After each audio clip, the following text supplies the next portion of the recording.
بسم اللہ الرحمن الرحیم نحمدہ ونصلی علی رسولہ الکریم اما بعد۔ آج قرآن کریم کے 26ویں پارے کا خلاصہ ہے۔ 26ویں پارے کی پہلی سورت سورہ احقاف ہے جو 35 آیات اور 4 رکوعات پر مشتمل ہے۔ اس کی آیت نمبر 21 میں اللہ تعالیٰ کا ارشاد مبارک ہے وَاذْكُرْ أَخَا عَادٍ إِذْ أَنذَرَ قَوْمَهُ بِالْأَحْقَافِ، اور قوم عاد کے بھائی حضرت ہود علیہ السلام کو یاد کرو جب انہوں نے اپنی قوم کو سرزمین احقاف میں ہدایت کی۔ اسی احقاف کی نسبت سے اس سورت کو سورہ احقاف کہا جاتا ہے۔ حامیم تنزیل الکتاب من اللہ العزیز الحکیم۔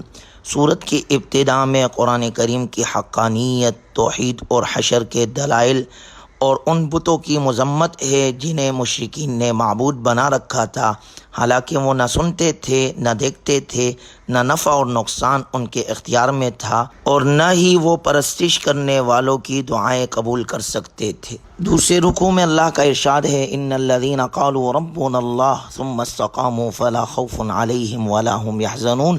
بے شک جن لوگوں نے کہا ہمارا رب اللہ ہے پھر وہ اس پر ثابت قدم رہے، ایسے لوگ خوف اور غم سے محفوظ رہیں گے، اور اللہ تعالیٰ نے ایسے لوگوں کے لیے جنت تیار کر رکھی ہے۔ جب انسان فکری اعتبار سے 40 سال کی عمر میں پختگی حاصل کر لیتا ہے تو اللہ تبارک و تعالیٰ نے اگلی آیات میں 2 قسم کے انسانوں کا ذکر کیا ہے، ایک اچھے کردار والے اور دوسرے برے کردار والے۔ پہلے نمبر پر اچھے کردار والے نیک بیٹے کا ذکر ہے جس کا دل نور ایمان سے منور ہے اور اس کے قدم شریعت پر مضبوطی سے جمے ہوئے ہیں، اور جب اس کے والدین اسے پال پوس کر جوان کر دیتے ہیں وہ جسمانی اور عقلی اعتبار سے حد کمال کو پہنچ جاتا ہے تو وہ اللہ سے 3 دعائیں کرتا ہے۔ یہ سورہ احقاف کی آیت نمبر 15 میں یہ دعا موجود ہے اور بہت شاندار دعا ہے جسے ہمیں اپنے دعاؤں کے اندر شامل کرنا چاہیے۔ پہلی دعا رب اوزعنی ان اشکر نعمتک التی انعمت علی وعلی والدی، یا رب مجھے توفیق دیجئے کہ میں آپ کی اس نعمت کا شکر ادا کروں جو آپ نے مجھے اور میرے والدین کو عطا فرمائی۔ دوسری دعا وان اعمل صالحا ترضاہ، اور ایسے نیک عمل مجھ سے کروا جس سے آپ راضی ہو جائے۔ اور تیسری دعا وَأَصْلِحْ لِي فِي ذُرِّيَّتِي، اور میری اولاد کو نیک بنا دے، فرمانبردار بنا دے۔ چنانچہ ایسے اچھے کردار والی اولاد کے لیے اللہ کی طرف سے جنت کا وعدہ ہے۔ دوسرے نمبر پر بد کردار، شقی اور نافرمان بیٹے کا ذکر ہے جس کے والدین اسے ایمان قبول کرنے کی دعوت دیتے ہیں تو وہ جواب میں بڑے تکبر سے کہتا ہے اُفٍّ لَکُمْ وَلِمَا تَعْبُدُونَ مِن دُونِ اللَّهِ، تف ہے تم پر کہ تم مجھے یہ بتاتے ہو کہ مجھے زمین سے زندہ کر کے نکالا جائے گا، حالانکہ بہت سے لوگ مجھ سے پہلے گزر چکے ہیں، ان میں سے تو کسی کو میرے سامنے زندہ نہیں کیا گیا۔ لہٰذا یہ دونوں نمونے اللہ نے ذکر کیے، پہلے اچھے کردار والے بیٹے کا ذکر، دوسرے نمبر پر برے کردار والے کا ذکر۔ پہلے سے مراد ایمان والے اور ہدایت یافتہ ہے اور دوسرے سے مراد اہل کفر اور نافرمان ہے۔ دونوں کو اپنے اپنے اعمال کا بدلہ مل کر رہے گا۔ اللہ ہمیں بھی ہمارے اولادوں کو بھی نیک بنائے۔ تیسرے رکوع میں قوم عاد کا ذکر ہے وَاذْكُرْ أَخَا عَادٍ إِذْ أَنذَرَ قَوْمَهُ بِالْأَحْقَافِ، جب انہوں نے اپنے پیغمبر ہود علیہ السلام کی تعلیمات کو جھٹلایا جس کے نتیجے میں انہیں تباہ و برباد کر دیا گیا، انہیں عذاب دینے کے لیے بادل بھیج دیا گیا۔ اس بادل کے نمودار ہوتے ہی تیز اور طوفانی ہوا چلنے لگی۔ قوم عاد کے لوگ بڑے قداور اور جسیم تھے، ہوا انہیں اٹھا کر فضا میں لے گئی اور یوں محسوس ہوتا تھا کہ کیڑے مکوڑے اڑ رہے ہیں۔ پھر انہیں زمین پر پٹخ دیا، وہ زمین پر مردار پڑے ہوئے یوں محسوس ہوتے تھے گویا کھجور کے کھوکھلے تنے پڑے ہو۔ قوم عاد کا واقعہ سنا کر اہل مکہ کو ڈرایا گیا کہ تم ان سے زیادہ طاقتور نہیں ہو، اگر سرکشی اختیار کرو گے تو تم بھی عذاب الہی کے لپیٹ میں آ کر رہو گے۔ سورت کے چوتھے اور آخری رکوع میں اللہ کا ارشاد ہے وَإِذْ صَرَفْنَا إِلَيْكَ نَفَرًا مِّنَ الْجِنِّ يَسْتَمِعُونَ الْقُرْآنَ، جنات کے قرآن کریم سننے کا واقعہ ہے۔ جب جنات کی ایک جماعت نے حضور علیہ الصلاۃ والسلام سے قرآن کریم سنا، روایات کے مطابق یہ واقعہ ہجرت سے پہلے اس وقت پیش آیا تھا جب حضور علیہ الصلاۃ والسلام طائف سے واپس تشریف لا رہے تھے اور نخلہ کے مقام پر فجر کی نماز میں قرآن کریم کی تلاوت فرما رہے تھے۔ جب جنات نے قرآن کریم سنا تو صرف نہ اس پر ایمان لائے بلکہ دوسروں کو بھی ایمان لانے کی دعوت دینے لگے۔ اللہ ہمیں بھی اسی طرز عمل کی توفیق عطا فرمائے، کیونکہ یہی سب سے بہترین طرز عمل ہے۔ آپ علیہ الصلاۃ والسلام نے فرمایا، خیرکم من تعلم القرآن وعلمہ، تم میں سے بہترین لوگ وہ ہے جو قرآن سیکھے اور سکھائے۔ اس کے بعد سورہ محمد ہے جو 38 آیات اور 4 رکوعات پر مشتمل ہے۔ اس کے آیت نمبر 2 میں اللہ کا ارشاد ہے، وَآمَنُوا بِمَا نُزِّلَ عَلَى مُحَمَّدٍ، اور جو کتاب حضرت محمد صلی اللہ علیہ وسلم پر نازل ہوئی اسے مانتے رہے۔ چونکہ اس آیت مبارکہ میں حضور علیہ الصلاۃ والسلام کا اسم گرامی محمد صلی اللہ علیہ وسلم آیا ہے، اسی نسبت سے اس سورت کو سورہ محمد کہا جاتا ہے۔ اس سورت کا دوسرا نام سورہ قتال بھی ہے، کیونکہ اس میں کفار کے ساتھ قتال کے احکام کا بیان ہے۔ اس سورت کا موضوع حقیقت میں جہاد و قتال ہے۔ سورت کی ابتدا میں کفار اور مؤمنین کے درمیان فرق بیان کیا گیا ہے کہ کفار باطل کی اتباع کرتے ہیں اور اہل ایمان حق کی اتباع کرتے ہیں۔ جب انسانوں میں ان دو گروہوں کا وجود ہوگا، ان کے درمیان کشمکش بھی ہوگی، ٹکراؤ بھی ہوگا۔ اس لیے فرمایا گیا، فَإِذَا لَقِيتُمُ الَّذِينَ كَفَرُوا فَضَرْبَ الرِّقَابِ، جب تم کافروں سے ٹکراؤ تو ان کی گردنیں اڑا دو، یہاں تک کہ جب ان کو خوب قتل کر چکو تو جو باقی بچے انہیں مضبوطی سے قید کر لو۔ پھر قیدیوں کے متعلق احکام کا ذکر ہے کہ ان قیدیوں کو بطور احسان میں آزاد کیا جا سکتا ہے اور فدیہ لے کر بھی چھوڑا جا سکتا ہے۔ تیسری صورت یہ ہے کہ اپنے قیدیوں کے ساتھ تبادلہ کر لیا جائے۔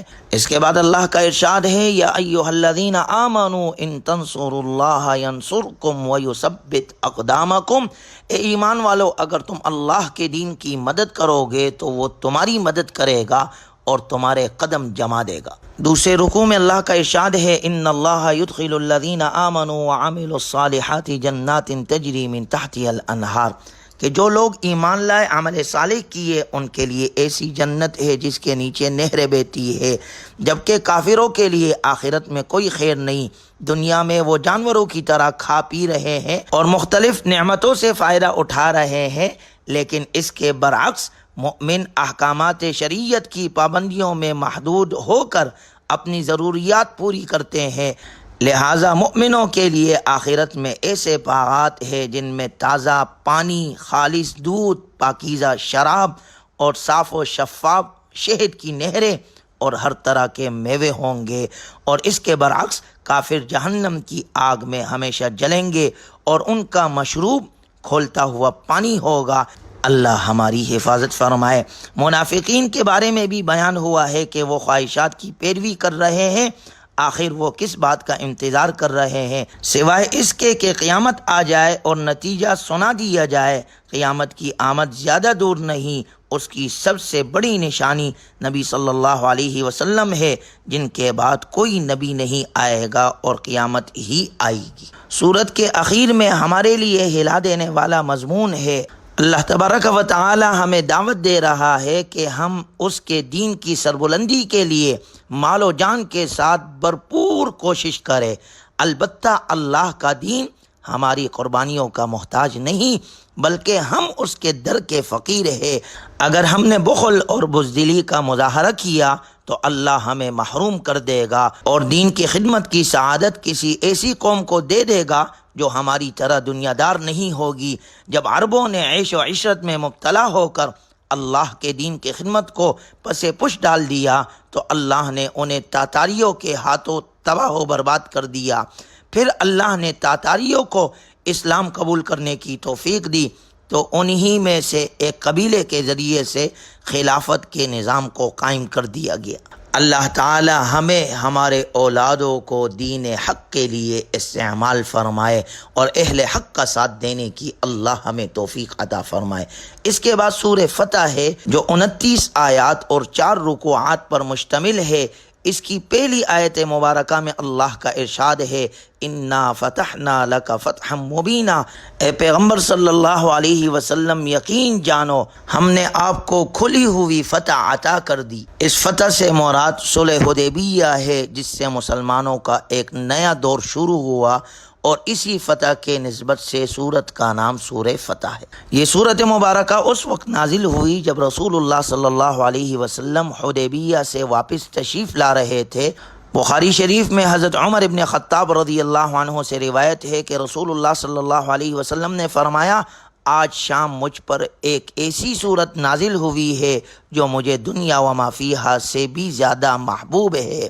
پھر آپ علیہ الصلوۃ والسلام نے سورہ فتح کی ابتدائی آیات کا کچھ حصہ تلاوت فرمایا۔ اس سورت مبارکہ کے مضامین بسہولت سمجھنے کے لیے صلح حدیبیہ اور بیت رضوان کا اختصار کے ساتھ ذکر کیا جاتا ہے۔ ہوا یہ کہ آپ علیہ الصلوۃ والسلام نے مدینہ منورہ میں خواب دیکھا کہ ہم مکہ مکرمہ میں داخل ہوئے اور بیت اللہ کا طواف کیا۔ جب آپ علیہ الصلوۃ والسلام نے صحابہ کرام رضی اللہ عنہم اجمعین کے سامنے یہ خواب بیان کیا تو انہیں بے حد خوشی ہوئی، کیونکہ وہ جانتے تھے کہ نبی کا خواب سچا ہوتا ہے۔ آپ علیہ الصلوۃ والسلام ذی قعدہ سن 6 ہجری میں 1400 صحابہ کرام رضی اللہ عنہم اجمعین کے ساتھ عمرے کی نیت سے مدینہ منورہ سے روانہ ہوئے۔ مشرکین مکہ کو جب آپ کی آمد کی اطلاع ہوئی تو انہوں نے جنگی تیاری شروع کر دی اور حدیبیہ کے مقام پر آپ کو روک دیا گیا اور اس سال آپ کو عمرہ نہیں کرنے دیا گیا۔ چنانچہ اسی واقعے سے متعلق پہلے رکوع میں بشارت دی گئی کہ مسلمانوں نے بظاہراً دب کر صلح حدیبیہ کی ہے، لیکن یہ ان کے لیے کھلی فتح ہے۔ قریش نے مسلمانوں کو عرب کی ایک طاقت تسلیم کر کے ان سے صلح کی ہے، اسلام کو مسلمہ دین تسلیم کر لیا ہے اور اس کے پیروکاروں کو عمرہ کرنے کی اجازت اگلے سال کے لیے دی ہے۔ اللہ نے اس صلح کے موقع پر اپنے محبوب صلی اللہ علیہ وسلم کی فرمانبرداری کا عمل قبول فرمایا اور ان کی اگلی پچھلی لغزشوں سے درگزر کر دیا۔ اس موقع پر صحابہ کرام رضی اللہ عنہم اجمعین نے بڑے مثالی نظم و ضبط اور تحمل کا مظاہرہ کیا، لہٰذا اللہ صلح کے ثمرات دکھا کر ان کے ایمان میں مزید اضافہ فرما دے گا۔ ان صحابہ کرام رضی اللہ عنہم اجمعین سے تو اللہ راضی ہو گیا جنہوں نے حضرت عثمان رضی اللہ عنہ کو شہید کیے جانے کی افواہ پر خون عثمان کا بدلہ لینے کے لیے نبی صلی اللہ علیہ وسلم کے ہاتھ پر بیعت علی الموت کی، جس بیعت کے بارے میں اللہ نے فرمایا ان الذین یبایعونک انما یبایعون اللہ۔ یہ بیعت دراصل اللہ کے ہاتھ پر کی گئی ہے۔ جو بھی اس عہد کو نبھاتے ہوئے حق کی خاطر جان قربان کرنے کے لیے میدان میں آئے گا اسے بھرپور اجر سے نواز دیا جائے گا، البتہ اگر کسی نے عہد کی پاسداری نہ کی تو وہ اپنا ہی نقصان کرے گا۔ دوسرے رکوع میں اللہ تعالیٰ نے ان منافقین کا ذکر کیا جو صلح حدیبیہ کے موقع پر آپ علیہ الصلوۃ والسلام کے ساتھ شریک نہیں ہوئے تھے۔ انہیں اندیشہ تھا کہ اگر ہم عمرے کی ادائیگی کے لیے بغیر ہتھیاروں کے مکہ مکرمہ کی طرف گئے تو مشرکین ہمارا خاتمہ کر دیں گے۔ جبکہ آپ علیہ الصلوۃ والسلام صلح حدیبیہ کے بعد واپس آئے تو انہوں نے جھوٹے بہانے پیش کیے کہ ہم گھریلو اور کاروباری مشکلات کی وجہ سے آپ کے ساتھ نہ جا سکے۔ اللہ نے فرمایا کہ کیا ان کے گھر پر موجودگی ان کے کام بنا سکتی ہے یا انہیں کسی نقصان سے بچا سکتی ہے؟ حقیقت یہ ہے کہ ان کا برا گمان تھا کہ اب رسول اللہ صلی اللہ علیہ وسلم اور صحابہ کرام رضی اللہ عنہم اجمعین کبھی بھی واپس نہ آ سکیں گے۔ بلا شبہ ایسے برے گمان کرنے والے تباہی سے دوچار ہوں گے۔ عنقریب مسلمانوں کو فتح خیبر نصیب ہوگی۔ اس موقع پر منافقین ساتھ نکلنا چاہیں گے لیکن انہیں بتا دیے جائے گا کہ جو لوگ صلح حدیبیہ میں نہیں تھے وہ فتح خیبر میں شریک نہیں ہو سکتے۔ سورہ فتح کے 30 رکوع میں اللہ تعالیٰ نے ان صحابہ اکرام رضی اللہ عنہم اجمعین کو اپنی رضا کی بشارت دی جنہوں نے خون عثمان کا بدلہ لینے کے لیے نبی علیہ الصلوۃ والسلام کے ہاتھ پر بیعت علی الموت کی تھی۔ اللہ کا ارشاد ہے لقد رضی اللہ عن المؤمنین اذ یبایعونک تحت الشجرہ، یقیناً اللہ تعالیٰ ان مؤمنوں سے بہت خوش ہوا جب وہ درخت کے نیچے آپ سے بیعت کر رہے تھے، اور ان کے دلوں میں جو خوش تھا وہ بھی اللہ کو معلوم تھا، اس لیے اس نے ان پر سکینت اتار دی۔ وَأَصَابَهُمْ فَتْحًا قَرِيبًا، اور ان کو انعام میں ایک قریبی فتح عطا فرما دی، مراد فتح خیبر ہے۔ سورت کے 4 رکوع میں اللہ تبارک و تعالی نے نبی صلی اللہ علیہ وسلم کے اس خواب کے سچے ہونے کا ذکر فرمایا۔ لقد صدق اللہ رسولہ الرؤیا بالحق، حقیقت یہ ہے کہ اللہ نے اپنے رسول کو سچا خواب دکھایا ہے جو واقعے کے بالکل مطابق ہے۔ لَتَدْخُلُنَّ الْمَسْجِدَ الْحَرَامَ إِنْ شَاءَ اللَّهُ آمِنِينَ، تم لوگ انشاءاللہ ضرور مسجد حرام میں اس طرح امن و امان کے ساتھ داخل ہوگے کہ تم میں سے کچھ نے اپنے سروں کو بے خوف و خطر منڈوایا ہوگا اور کچھ نے بال تراشے ہوں گے۔ چنانچہ سن 6 ہجری میں آپ علیہ السلام نے خواب دیکھا، مشرکین نے آپ کو روک دیا۔ سن 7 ہجری میں آپ نے عمرۃ القضاء ادا کیا، اور سن 8 ہجری میں اللہ کے حکم سے آپ نے مکۃ المکرمہ کو فتح کر لی۔ سورت کے اختتام میں 3 امور بیان کیے گئے ہیں۔ پہلے نمبر پر هو الذی ارسل رسولہ بالہدی ودین الحق لیظہرہ علی الدین کلہ، کہ اللہ نے حضور صلی اللہ علیہ وسلم کو ہدایت اور دین حق دے کر اس لیے بھیجا تاکہ آپ علیہ الصلوۃ والسلام اسے سارے ادیان پر غالب کر دے۔ انشاءاللہ تعالی قیامت سے پہلے ایسا ہو کر رہے گا۔ جہاں تک علمی اور دلائلی غلبے کا تعلق ہے وہ تو آج بھی دین اسلام کو ادیان عالم پر حاصل ہے۔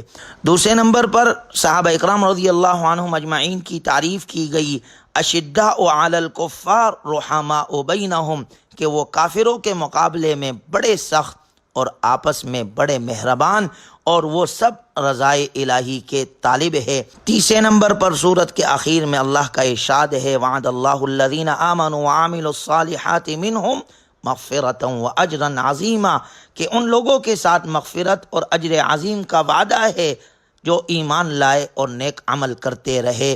اللہ تعالی ہمیں بھی ان لوگوں میں شامل فرمائے۔ اس کے بعد سورہ حجرات ہے جو 18 آیات اور 2 رکوعات پر مشتمل ہے۔ اس کی آیت نمبر 4 میں ینادونک من وراء الحجرات، حجرات حجرے کی جمع ہے اور حجرہ گھر اور کمرے کو کہتے ہیں۔ چونکہ اس میں ان دیہاتیوں کا ذکر ہے جو ادب سے ناشنا ہونے کی وجہ سے حضور علیہ الصلوۃ والسلام کو عمومی انداز میں کمرے کے باہر سے آواز دیا کرتے تھے، اس لیے اسے سورہ حجرات کہتے ہیں۔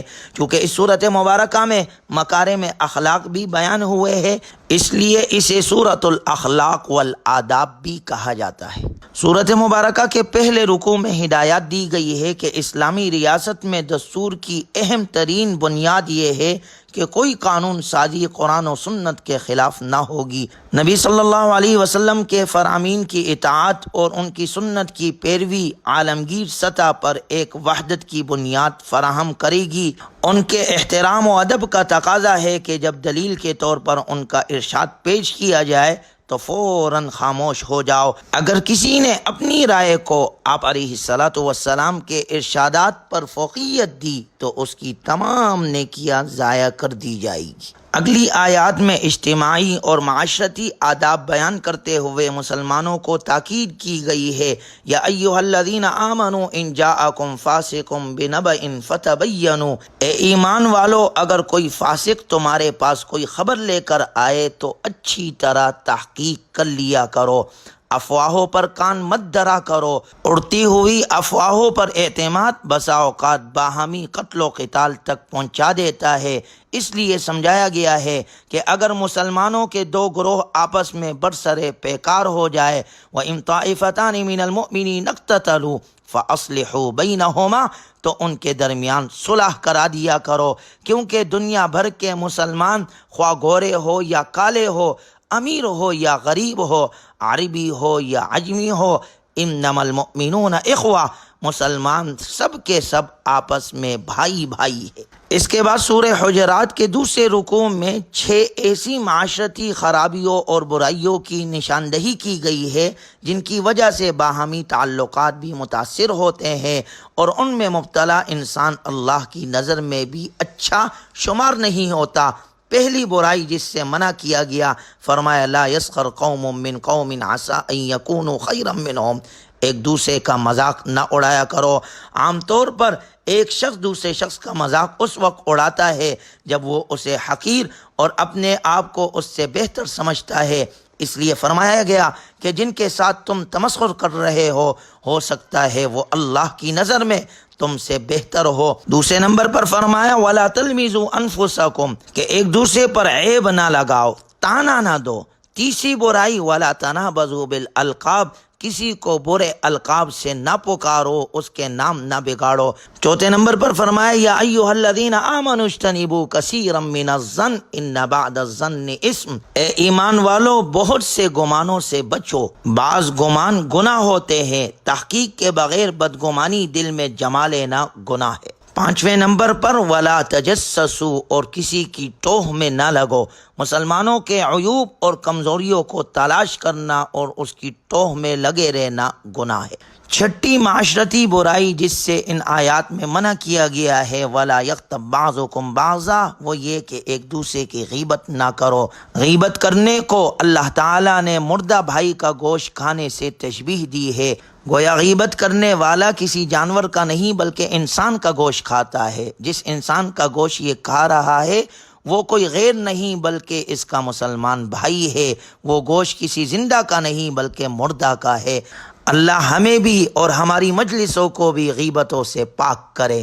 اس کے بعد باہمی تعلق کی خرابی کا ایک بڑا سبب حسب و نسب اور مال و دولت پر فخر اور غرور بھی ہوتا ہے، اس لیے سورہ حجرات میں اس کی بھی جڑ کاٹ دی گئی ہے اور واضح کر دیا گیا ہے یا ایھا الناس انا خلقناکم من ذکر و انثی وجعلناکم شعوبا وقبائل لتعارفوا، اے لوگو حقیقت یہ ہے کہ ہم نے تم سب کو ایک مرد اور ایک عورت سے پیدا کیا ہے، یہ قوم، قبیلہ، ذات پات، رنگ و نسل جیسی غیر اختیاری چیزوں میں سے کوئی چیز بھی انسان کو اللہ کے ہاں مکرم اور محبوب نہیں بناتی۔ ہاں اللہ کے ہاں عزت کا معیار ان اکرمکم عند اللہ اتقاکم صرف اور صرف تقوی ہے، یعنی ہر قسم کے شرک اور حرام سے بچنا اور اللہ اور اس کے رسول صلی اللہ علیہ وسلم کی اطاعت کرنا۔ سورت کے آخری آیات میں بتایا گیا ہے کہ صرف لفظی اور ظاہری ایمان کا اعتبار نہیں بلکہ اللہ کے ہاں اس ایمان کا اعتبار ہے جو دلوں میں پیوست ہو جائے اور مومن کو اللہ کی راہ میں مال و جان کی قربانی پر آمادہ کرے۔ اللہ ہمیں بھی ایسا ایمان نصیب فرمائے اور قرآنی تعلیمات پر عمل کرنے والا بنائے۔ وآخر دعوانا ان الحمد للہ رب العالمین۔